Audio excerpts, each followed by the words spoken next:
திருச்செந்தூர் கோவிந்தம்மாள் ஆதித்தனார் மகளிர் கல்லூரியில் 2026-2027 கல்வியாண்டிற்கான மாணவர் சேர்க்கை நடைபெறுகிறது.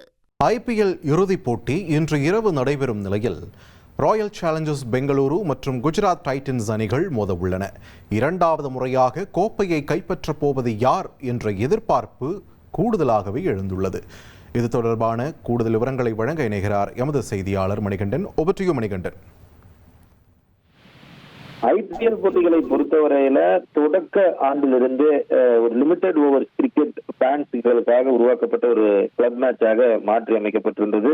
தொடக்கத்திலிருந்து ஆதிக்கம் செலுத்தி வந்த Chennai super Kings, Mumbai Indians ஆகிய அணிகள் பிளே ஆஃபுக்கு கூட தகுதி பெறாத நிலையில இரண்டாவது கோப்பையை யார் வெல்ல போகிறார்கள், அதாவது ராயல் சேலஞ்சர்ஸ் பெங்களூர் நடப்பு சாம்பியன்களாக இருக்கின்றனர். ஏற்கனவே ஒரு முறை குஜராத் டைட்டன்ஸ் அணி அவர்கள் கோப்பையை வென்றிருக்கின்றனர். இந்த இறுதிப் போட்டியில வெற்றி பெற போகக்கூடிய அணி இரண்டாவது முறையாக கோப்பையை கைப்பற்றி சாம்பியனாக போகிறது. நடப்பு சாம்பியன்ஸ் அந்த வாய்ப்பை தக்க வைக்க போகின்றார்களா அல்லது நடப்பு சாம்பியன்ஸை எதிர்த்து வெற்றி பெற்று குஜராத் டைட்டன்ஸ் இரண்டாவது கோப்பையை வெற்றி பெற போகிறார்களா என்பதுதான் இந்த போட்டியில் இருக்கக்கூடிய சுவாரஸ்யமாக இருக்கிறது. 19வது IPL தொடர் கடந்த மார்ச் மாதம் தொடங்கியது. சென்னை, மும்பை, அகமதாபாத், பெங்களூர் என இந்தியாவின் பல்வேறு நகரங்கள்ல நடைபெற்றது. நடப்பு சாம்பியன்ஸ் ராயல் சேலஞ்சர்ஸ் பெங்களூரு, முன்னாள் champion Mumbai Indians, Chennai super Kings உட்பட மொத்தம் 10 அணிகள் கலந்து கொண்டு விளையாடியது. லீக் சுற்று முடிவுல Royal Challengers Bengaluru, Gujarat Titans, Sunrisers Hyderabad மற்றும் ராஜஸ்தான் ராயல்ஸ் அணிகள் பிளே ஆஃப் சுற்றுக்கு முன்னேறி இருந்தனர். முதல் பிளே ஆஃப் போட்டியில குஜராத் அணியை வீழ்த்தி இறுதிப் போட்டிக்கு ராயல் சேலஞ்சர்ஸ் பெங்களூரு அணி 5வது முறையாக முன்னேறியது. இரண்டாவது எலிமினேட்டர் போட்டியில குஜராத் டைட்டன்ஸ் அணி ராஜஸ்தான் ராயல்ஸ் அணியை வீழ்த்தி 3வது முறையாக இறுதிப் போட்டிக்கு முன்னேறியது. நடப்பு IPL தொடர்ல நடப்பு சாம்பியன் ராயல் சேலஞ்சர்ஸ் பெங்களூரு அணி 14 போட்டிகள்ல விளையாடி மொத்தம் 9 வெற்றிகள் 5 தோல்வி என முதலிடம் பிடித்திருக்கிறது. குஜராத் அணியும் 14 போட்டிகள்ல விளையாடி 9 வெற்றிகள் 5 தோல்வியுடன் ரன் ரேட் அடிப்படையில 2ஆம் இடத்தை பிடித்திருக்கிறது.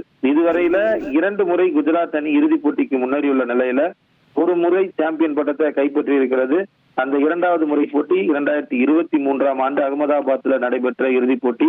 கிட்டத்தட்ட IPL வரலாற்றுல 2 நாட்கள் நீண்ட நெடிய ஒரு இறுதிப் போட்டியாக இருந்தது. கடைசி 2 பந்துகள்ல ஒரு த்ரில் வெற்றியை சென்னை சூப்பர் கிங்ஸ் அணி பெற்றிருந்தது குறிப்பிடத்தக்கது. மேலும் விராட் கோலி உள்ளிட்ட முக்கியமான வீரர்கள் தேவ்தத் படிக்கல், குர்னால் பாண்டியா, புவனேஷ்குமார், ரஜத் பட்டிதார் என முன்னணி வீரர்கள் பலர் நெருக்கடியான நேரங்கள்ல சிறப்பாக விளையாடி RCB அணியை இறுதிப் போட்டிக்கு அழைத்து வந்திருக்கின்றனர். அதே நேரத்தில் குஜராத் டைட்டன்ஸ் அணியை பொறுத்தவரையில கேப்டன் சுப்மன் கில், சுதர் மற்றும் பல வீரர்கள் வலுவான ஆட்டத்தை வெளிப்படுத்துவது அணிக்கு பலத்தை தந்திருக்கிறது. நடப்பு தொடர்ல ஒரு அணிகளும் 3 முறை நேருக்கு நேர் மோதி உள்ள நிலையில இதில் பெங்களூர் அணி 2 முறையும் குஜராத் அணி 1 முறையும் வெற்றி பெற்றிருக்கிறது.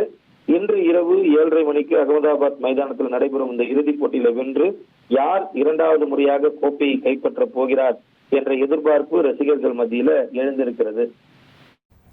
நன்றி மணிகண்டன், உங்கள் விரிவான தகவல்களுக்கு. திருச்செந்தூர் கோவிந்தம்மாள் ஆதித்தனார் மகளிர் கல்லூரியில் 2026-2027 கல்வியாண்டிற்கான மாணவர் சேர்க்கை நடைபெறுகிறது.